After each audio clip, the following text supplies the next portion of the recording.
గిరిజనులకు వైసీపీ ప్రభుత్వం తీరని అన్యాయం చేసిందని టీడీపీ అధినేత చంద్రబాబు ఆరోపించారు. జీవో నెంబర్ 3ని ఎందుకు రద్దు చేశారో చెప్పాలని నిలదీశారు. ఇదేనా సామాజిక న్యాయం అంటూ ప్రశ్నించారు. అరకులో రా కదిలిరా సభలో పాల్గొన్న చంద్రబాబు వైసీపీ పాలనలో కన్నీళ్లే దిక్కయ్యాయని ఆరోపించారు. మనం అరకు కాఫీని ప్రమోట్ చేస్తే ఈ రోజు వైసీపీ గవర్నమెంట్ గంజాయిని ప్రమోట్ చేస్తా ఉంది. నేను అడుగుతున్నా, నేనిచ్చిన జీవో నెంబర్ 3ని ఎందుకు రద్దు చేశారో సమాధానం చెప్పే ధైర్యం ఈ ముఖ్యమంత్రికి ఉందా అని మిమ్మల్ని అడుగుతున్నా. ఇది అన్యాయం అవునా కాదా అని మిమ్మల్ని అడుగుతున్నా. ఇది గిరిజనులకు ద్రోహం అవునా కాదా?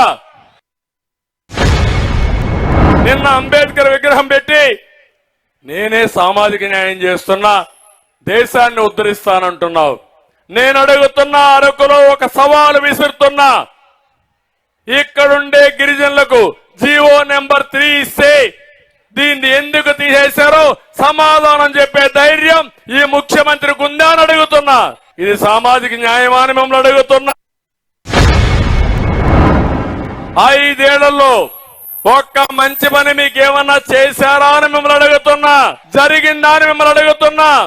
అందరికీ ఇచ్చినట్టు బటన్ నొక్కతానంటాడు తప్ప మా గిరిజనులకు నొక్కింది ఏమీ లేదు.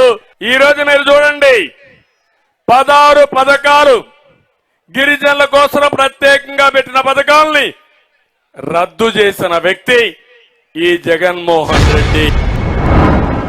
ఇప్పుడు లాటరైట్ పేరుతో బాక్సైట్ దువ్వే పరిస్థితికి వచ్చాడు.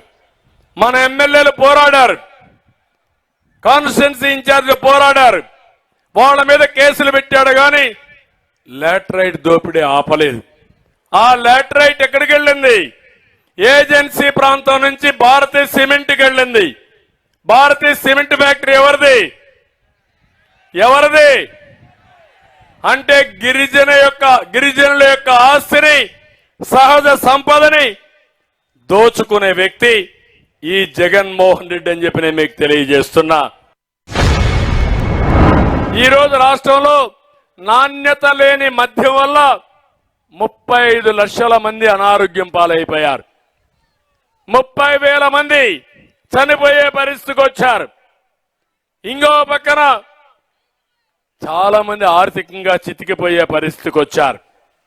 ఇన్ని జరిగిన ఈ ముఖ్యమంత్రిలో మార్పు లేదు. ఇతను ఒక జలగమారిగా తయారయ్యాడు. ఈ పేదవాళ్ళ రక్తాన్ని తాగడానికి, మిమ్మల్ని నాశనం చేయడానికి, మా ఆడబిడ్డల మంగళసూత్రాన్ని తెంపడానికి వచ్చాడు తప్ప మనల్ని ఉద్ధరించడానికి కాదని చెప్పి కూడా నేను మీకు తెలియజేస్తున్నా.